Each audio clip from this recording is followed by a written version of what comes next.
As Mexico remains on edge following the killing of powerful drug lord Nemesio Oseguera Cervantes, also known as El Mencho, a new revelation has emerged regarding the operation that led to his elimination.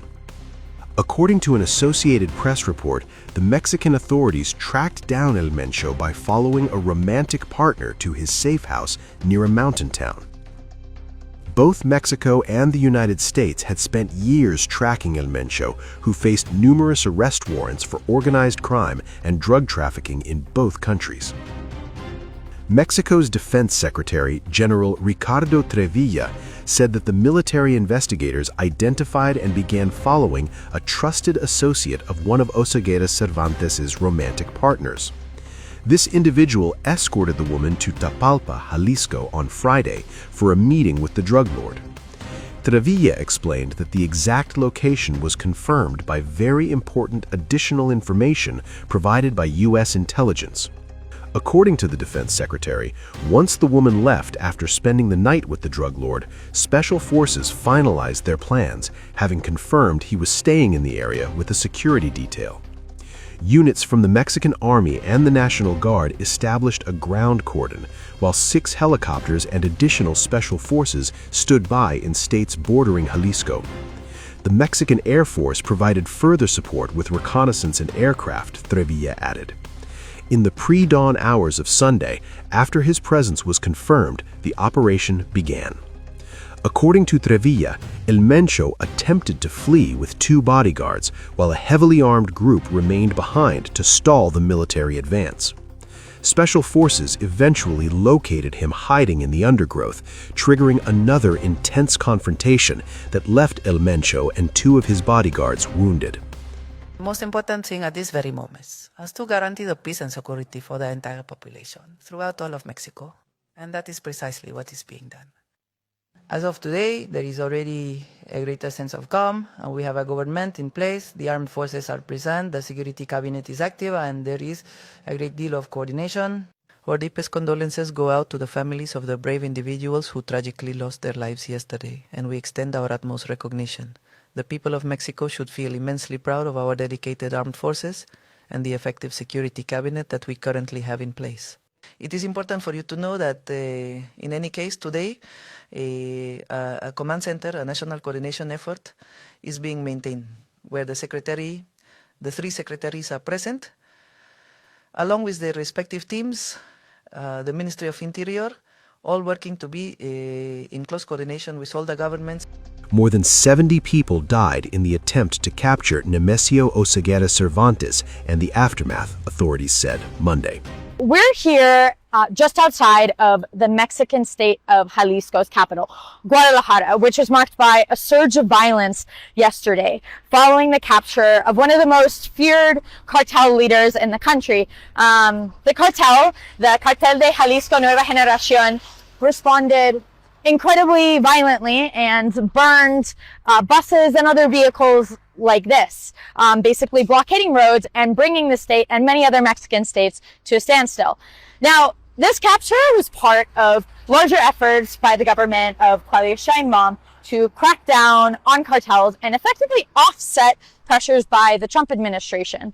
But it's not provoking concerns by many people that this could produce another wave of violence in the months leading up to the World Cup that is being hosted in Mexico, the US, and Canada.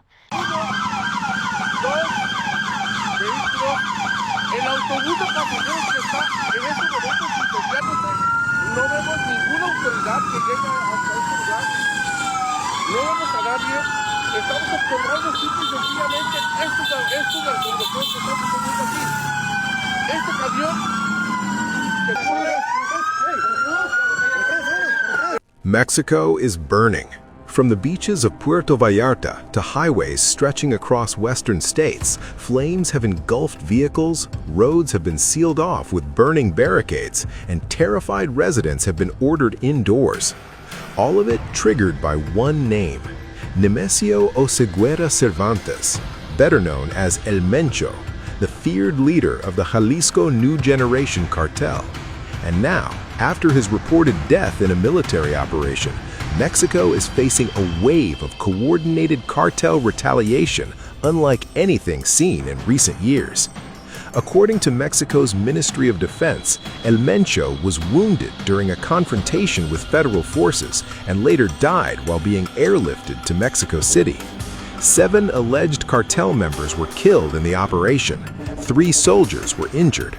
But it was what happened next that sent shockwaves across the country. Within hours, so-called narco blockades erupted across multiple states. In Puerto Vallarta, drone footage captured apocalyptic scenes. Buildings and vehicles were engulfed in flames. Thick black smoke rose high above the coastal skyline. Some individuals were seen deliberately setting vehicles on fire, transforming major avenues into burning choke points. Authorities confirmed shootings, torched vehicles, tire spikes placed at access roads, and coordinated blockades across key routes. The municipal government of Puerto Vallarta urged merchants and service providers to temporarily close their establishments for safety. Residents and tourists were told to avoid affected areas and limit non-essential travel. Puerto Vallarta is not just a tourist hotspot. According to federal authorities, it is one of the key operational hubs from which the CJNG coordinates activity nationwide. That explains the scale and speed of the retaliation. The violence did not stop there. In the neighboring state of Nayarit, buses and cars burned on deserted highways as firefighters battled flames under armed guard. State officials urged residents to remain inside their homes while federal forces reinforced security. Reports of road blockades and burning vehicles emerged from at least 10 states, including Jalisco, Nayarit, Michoacán, and Tamaulipas. The ripple effects reached Mexico City. A National Guard convoy escorted a forensic ambulance through the capital's streets to the headquarters of the Specialized Prosecutor's Office for Organized Crime along Paseo de la Reforma. Authorities have not formally confirmed the identity of the body transported under heavy guard, but the timing and the scale of nationwide unrest points to one conclusion.